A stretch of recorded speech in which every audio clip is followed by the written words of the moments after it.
investigador, Merfield, en la década del 60, comenzó con este tema de síntesis de péptidos en fase sólida, que le valió el Premio Nobel de Química en 1984.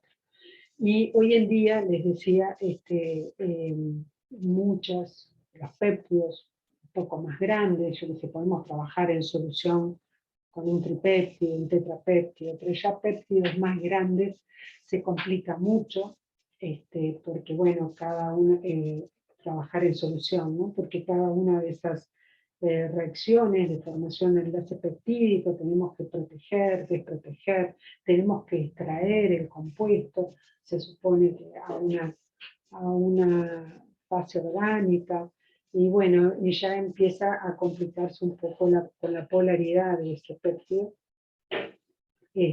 todas las técnicas que tenemos, se vuelven compuestos que bueno, que a veces son difíciles de trabajar por cromatografía en columna, a veces no encontramos un disolvente adecuado para hacer una recristalización. Entonces, bueno, esta metodología, la síntesis de péptidos en fase sólida, hoy en día se utiliza muchísimo y sobre todo para péptidos grandes, ¿no? 20, 40 aminoácidos, a nadie se le va a ocurrir hacerlo en solución. Y hoy en día, bueno, yo les comentaba en algún momento que cada vez más hay interés en los péptidos, sobre todo en péptidos que puedan tener actividad biológica. Entonces, a veces son productos naturales, ¿no? Se encuentran en un determinado medio biológico, pero se lo obtiene en muy pequeña cantidad, y entonces ese compuesto se puede sintetizar en el laboratorio para después continuar con la síntesis, con las pruebas, perdón, con las pruebas que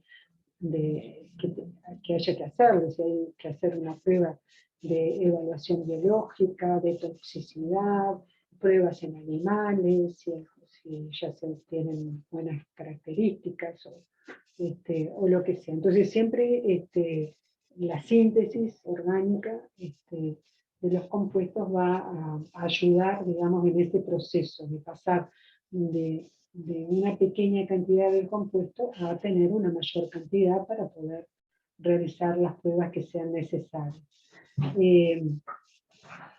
Entonces, bueno, los péptidos, sobre todo si son grandes, se realizan en fase sólida y hay un gran interés porque exhiben muchas propiedades biológicas, y cada vez hay más gente trabajando en el tema y bueno, utilizando esta metodología. ¿En qué se basa o qué es la síntesis en fase sólida? Bueno, la síntesis de péptidos en fase sólida es la construcción de un péptido sobre un soporte, ¿sí? Que es sólido e insoluble en los disolventes de reacción que vayamos a utilizar. Y tiene un linker o un ligando, un conector, ¿sí? De ese soporte sólido. Hay un grupo funcional, un linker, por el cual se va a unir a un primer aminoácido de la cadena que queramos hacer. Entonces, el hecho de que esté unido en un soporte sólido le da una serie de ventajas que vamos a comentarlas más adelante, pero bueno, una de las características más sobresalientes es que se facilita mucho la purificación, que es la etapa que demanda mayor tiempo muchas veces en síntesis orgánica. Entonces, bueno, esa etapa no es necesario hacerlo. Entonces vamos a un esquema, ¿sí? Vamos a hacerlo bien esquemático de qué se trata esta síntesis de péptidos en fase sólida. Entonces comenzamos con, tenemos por acá una columnita con una llave, o puede ser una jeringa, una jeringa de plástico a la que le pusimos una llave que nos permita entonces poner esta resina, que es, después les puedo mostrar, puse una diapositiva para mostrarles algunos tipos de resina, pero bueno, es un soporte sólido, es un polímero, ¿sí? Y esa resina, que lo representamos por este redondel acá violeta, y un linker, un conector, ¿sí? Al que vamos a unirle nuestro primer reactivo. ¿Sí? Estoy hablando de, esto no es exclusivo, la fase sólida no es exclusiva para los péptidos, podemos usarlo para otras reacciones también. Lo que pasa es que en péptidos hay muchísima metodología ya probada y entonces es como muy sencillo de realizarlo. Para otro tipo de compuestos hay que probar metodologías y ver si funciona, ¿sí?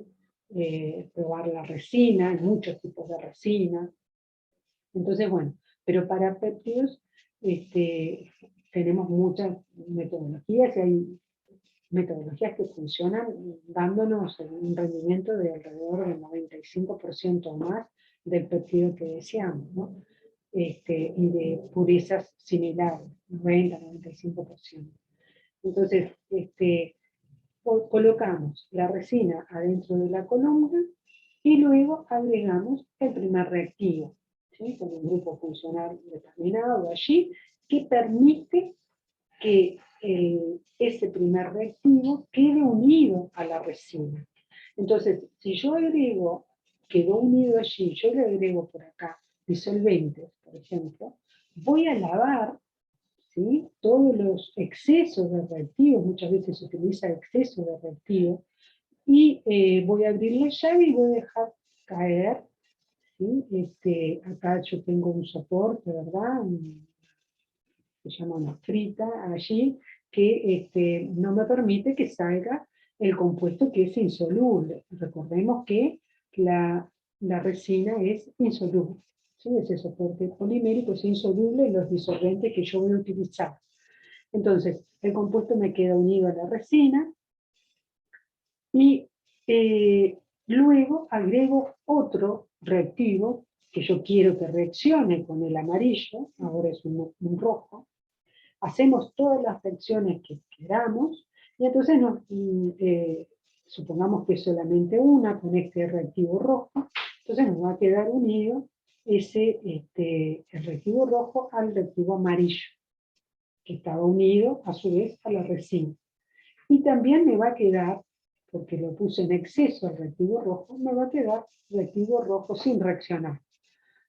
¿Qué hacemos? Lavamos el reactivo rojo y filtramos. Entonces vamos a recoger el reactivo rojo aquí y nos va a quedar unido a la resina ese compuesto que contiene un enlace entre el amarillo y el rojo. En nuestro caso, si estamos hablando de un péptido, va a ser un enlace peptídico. Y aquí habríamos formado un dipéptido. Y por último, podemos escindir, podemos romper el enlace que habíamos formado en el anclaje, en lo que se llama anclaje, ¿sí? El enlace entre el reactivo amarillo y la resina, para obtener entonces, abrimos la llave, hacemos la reacción que nos permite escindir, romper ese enlace entre el amarillo y la resina, y nos va a quedar la resina adentro de la columna y el producto final nos va a quedar en una solución, ¿sí? Porque ahora, como rompí el enlace, el producto se me va a disolver en el disolvente que yo estoy usando. Entonces lo lavo y recojo toda la solución, toda la solución con el producto en un balón, y después lo único que tengo que hacer es rotavaporar, sacar, evaporar ese solvente y me queda el producto con purezas muy altas y con rendimientos muy, muy buenos. ¿Preguntas, Víctor? ¿Se entendió la metodología? ¿Tenemos que explicar de nuevo cómo es la ruptura del anclaje? La ruptura del enlace que formamos. Eso Sí. que habíamos formado durante el anclaje, o sea, la escisión acá, ¿no? Sí. Esa etapa. Bueno, suponete que tú tenés un enlace, como vamos a ver, les puedo poner un ejemplo, quedó formado un enlace tipo éster, un éster, que es muy lábil ese éster a condiciones ácidas, ¿sí? Con condiciones ácidas se puede romper ese enlace. Entonces yo acá le puedo poner, por ejemplo, y se utiliza mucho ácido trifluoroacético, por ejemplo, diluido, ¿sí? Y rompemos ese enlace que había originalmente formado. Va a depender de cuál es el enlace que tú formaste durante el anclaje para saber cuáles son las condiciones de escisión. Pero se busca la forma de realizar esa escisión, romper ese enlace. Ahora lo vamos a ver en, otra, en otro esquema, en un momentito. ¿Sí? ¿Más o menos te quedó claro, Agustina? Sí, gracias. Claro. Bueno, me interesa destacar acá que hay algunas ventajas en la síntesis de péptidos en fase sólida, pero también hay algunas desventajas que pueden ser discutibles. Eh, bueno, la ventaja principal es que, como ustedes vieron, no se aíslan los compuestos, es decir, no se caracterizan, o sea, yo sigo la serie de reacciones que yo quiera hacer, sigo hacia adelante, ¿sí? No caracterizamos, no los aislamos, ¿sí? A diferencia de lo que pasa en la solución, ¿no? En la síntesis en solución. Es decir, no purificamos el compuesto para, para, para reconocer los intermediarios. Seguimos trabajando y sobre el final vamos a tener el compuesto. Por otro lado, eso nos ahorra muchísimo tiempo. En segundo lugar, las reacciones son completas porque le ponemos exceso de reactivo. Entonces, al poner exceso de reactivo, lo que hacemos es pasar a productos, ¿sí? Estamos haciendo que la reacción se nos desplace hacia la formación de productos y las reacciones son realmente completas. Por otro lado, cuando usamos exceso de reactivos, filtramos ese exceso de reactivo, porque el reactivo va a estar disuelto en el disolvente y el producto de reacción va a estar unido a la resina. Entonces, yo agrego solvente, lavo la resina, ¿sí? Y con ese lavado filtro y logro separar el exceso de reactivo de la reacción.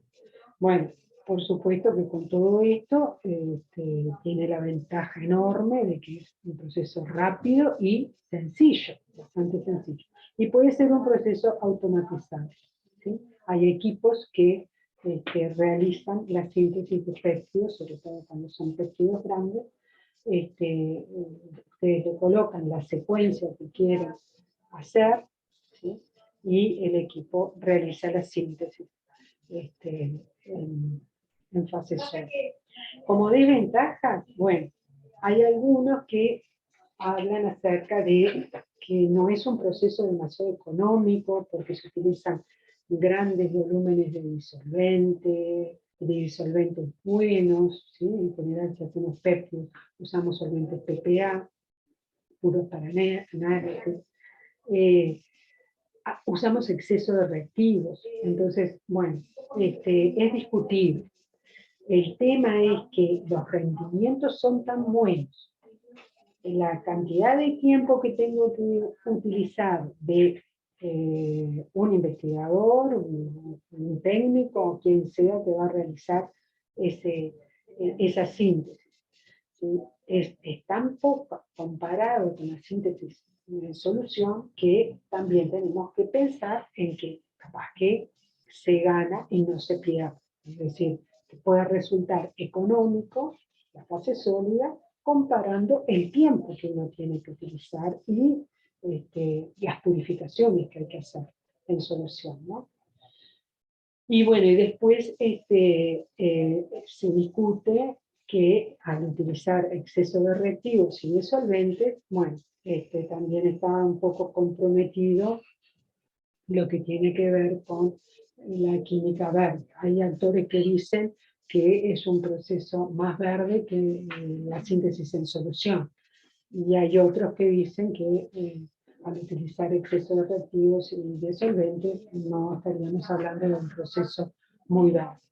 Es discutible. Lo que sí les puedo decir es que realmente hay ventajas en el proceso de síntesis en péptidos, estoy hablando, ¿no? Para la síntesis de péptidos. Es muy rápido, es sencillo, o sea, ustedes un péptido, un hexapéptido con 6 aminoácidos lo hacen tranquilamente en un día, y para hacer bueno, no se podría hacer un hexapéptido, pero vamos a pensar en un tetrapéptido. Para hacer un tetrapéptido tendríamos que utilizar en soluciones muchísimo más tiempo, por lo menos 3 semanas capaz. Entonces, la diferencia es grande. Bueno, y acá les puse algunas resinas, ¿no? Las resinas son soportes sólidos porque tienen, en general son de poliestireno entrecruzado con divinilbenceno. Esta es una resina hidrofóbica que se utiliza con solventes como THF, tolueno, diclorometano, dimetilformamida. Entonces vemos acá las cadenas de poliestireno, ¿sí? Con el entrecruzamiento de divinilbenceno por acá.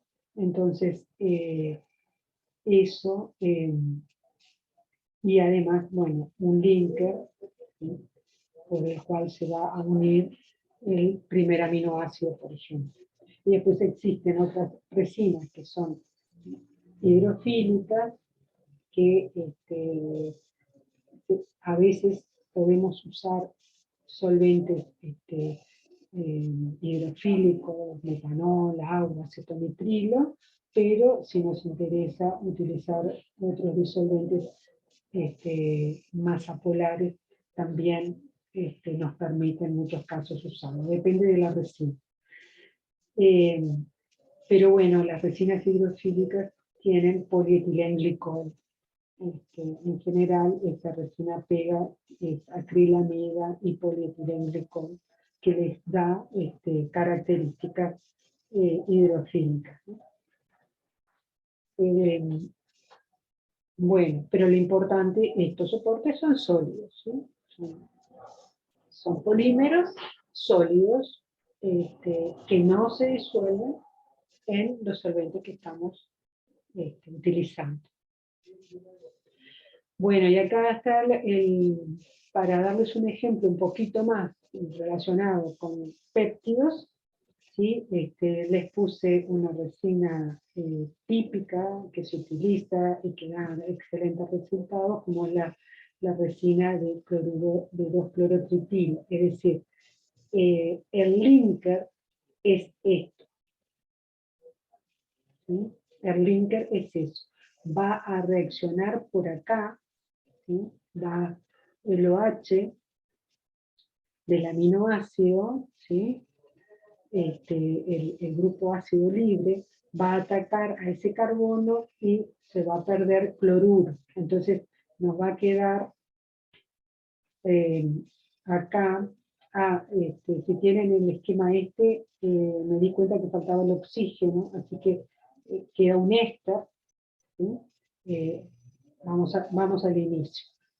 Tenemos la resina de 2-clorotritilo con su cloruro, que es por donde va a reaccionar. Después se lo coloca en la columna, como ya habíamos visto, se hace el anclaje del primer aminoácido. ¿Sí? Entonces, ¿qué va a hacer el primer aminoácido? Va a realizar una reacción entre el OH, el oxígeno, y el carbono que tiene la resina, perdiéndose el cloruro. Entonces ahora nos va a quedar un grupo éster. ¿Sí? Este oxígeno va a estar unido al carbono este que tiene los 3 grupos fenilos, el carbono del tritilo. Entonces, anclamos el primer aminoácido y luego, ¿qué se hace? Bueno, se agrega un segundo aminoácido, por ejemplo, donde va a estar protegido. Bueno, me voy a decir que, por supuesto, el grupo amino del primer aminoácido está protegido y como se usa esta resina en general, se utiliza este grupo protector. ¿Tá? Ese grupo protector que se utiliza en fase sólida muchísimo, o sea, sin duda es el más utilizado grupo protector para el amino. También es un carbamato el grupo funcional que tenemos allí. Pero entonces, el primer aminoácido está protegido con FMOC, ¿sí? Y el segundo aminoácido también va a estar protegido con FMOC, va a tener el ácido carboxílico libre, y nosotros queremos hacer un dipéptido, ¿sí? Entre el grupo amino del primer aminoácido, que ya está unido a la resina, y el grupo ácido del segundo aminoácido. Entonces, ¿qué tenemos que hacer? Y tenemos que proteger primero el FMOC. Entonces, antes de agregar el segundo aminoácido, antes de agregarlo, se desprotege el FMOC del primero.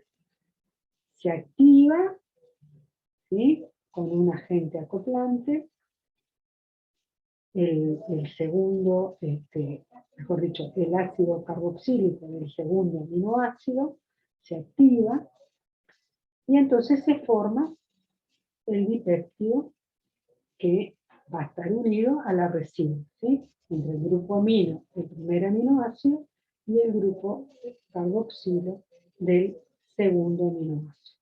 El grupo amino del segundo aminoácido va a conservar el FMOC porque no lo desprotegimos.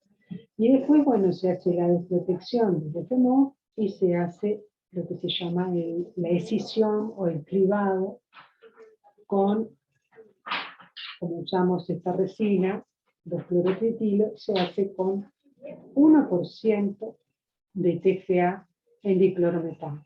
Bien baja la concentración que precisamos para realizar la escisión de la resina. Entonces, nos queda el dipéptido, en este caso, formado. Si nosotros quisiéramos hacer más, quisiéramos hacer más reacciones, ¿sí? Bueno, lo que hay que hacer es repetir esto, desproteger el FMOC, por ejemplo, de acá, desproteger el FMOC, activar y agregar un tercer aminoácido. ¿Tá? Pero entonces el método es muy automatizado, ¿sí? Un método que lo podemos hacer muy automático. ¿Tá? ¿Preguntas?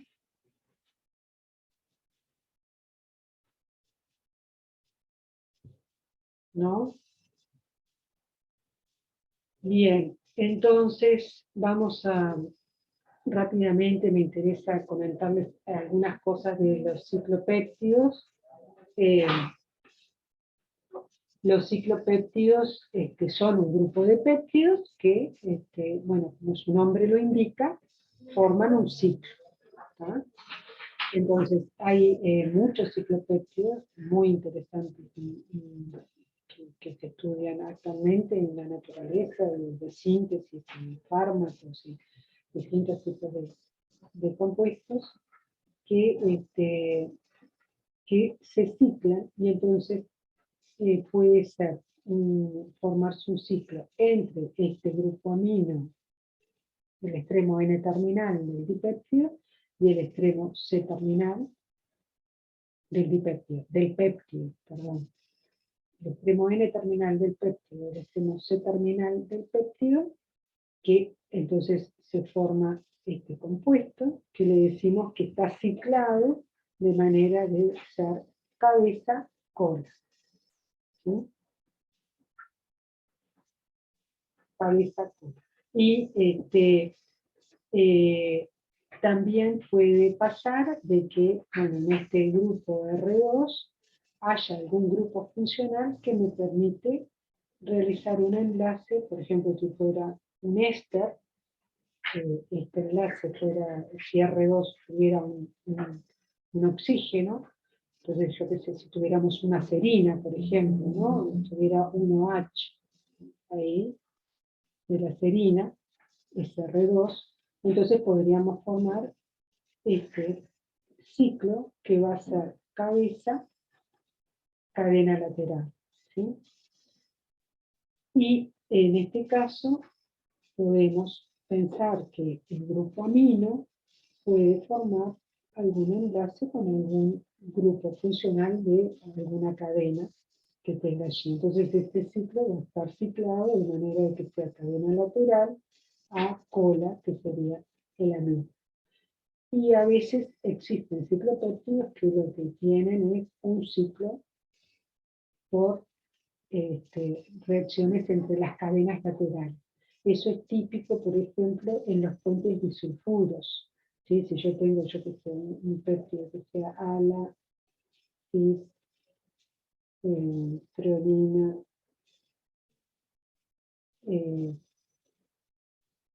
cisteína, ¿sí?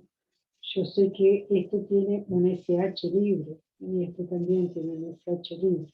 Entonces, muchas veces lo que encuentran no es los SH libres, sino encuentran el puente disulfuro, ¿ah? El puente disulfuro de los péptidos.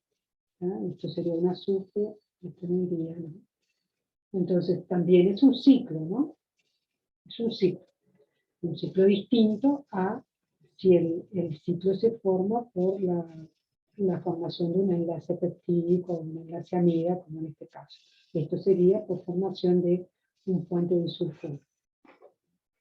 Entonces, estos son los distintos ciclopéptidos. Bueno, esto es un ejemplo de un péptido natural, donde se usa la resina, los clorotitilos, y bueno, se hace crecer el péptido utilizando agentes acoplantes, HBTU, por ejemplo, ATO, que los vimos, distintos agentes, acá se usa EDCI, ¿sí? Y bueno, eso sería lo que tendría para comentar de esto. Bueno, por último hay un ejercicio que los voy a dejar planteado para que ustedes lo realicen. ¿Tienen alguna consulta del anterior? Yo tengo una duda, profe, pero tipo no es eso específico. Mi duda es si los puentes disulfuros solo lo hace la cisteína o algún otro aminoácido también. No, Había otro que tenía sulfuro, pero no me acuerdo el nombre. no, la metionina tiene un SH3, ¿viste? Ya está formado. No puede formar puente disulfuro porque el azufre tiene un metilo. ¿Sí? Ah, bien. Entonces sí, sería la única. Entonces Me parece que duda, si esa podía.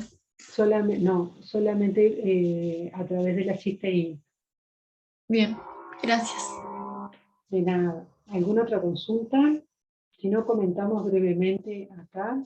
Este es un ejercicio también de examen o parcial, no recuerdo, pero les pide que obtengan la 2-aminopiridina, que ustedes van a tener que obtenerla a partir de piridina. ¿Sí? Este es un ejercicio, digamos, donde tienen que utilizar reacciones que vimos en heterociclo. Y luego, a partir de esta 2-aminopiridina, dice, plantea una secuencia de reacciones para obtener el compuesto A, que es este que está acá, partiendo de cisteína y de 2-aminopiridinos, el compuesto que habíamos obtenido en la parte 1. Entonces, si nos fijamos, esta es la cisteína, nosotros podemos reconocer acá esto, que viene del resto de cisteína, ¿sí? Y por acá reconocemos el resto de 2-aminopiridina. Entonces, ¿qué tenemos que hacer entre cisteína y 2-aminopiridina?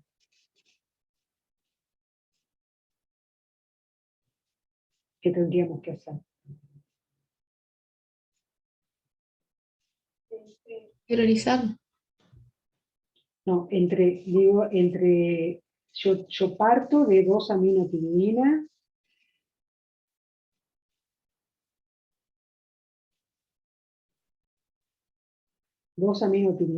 y partimos de cisteína para obtener el compuesto A. ¿Cuál es la reacción que tenemos que hacer Ah, entre 2-aminopiridina y cisteína? el enlace peptídico. Claro, por eso lo pongo acá, este ejercicio. Es un enlace peptídico o amido. Tienes que proteger, después activar. Exactamente, ¿no? Más allá de que tenemos las 2-aminopiridinas, no tenemos un aminoácido acá, pero la metodología va a ser similar. Vamos a tener que proteger el SH de la cisteína, recuerdan que el tiol se debe de proteger, y van a tener que proteger el grupo amino, que no queremos que reaccione, de la cisteína. ¿Tá? Vamos a tener que activar el carboxilo con agentes acoplantes, y luego sí, el grupo amino de la 2-aminopiridina realizará el ataque sobre el carboxilo activado. ¿Tá?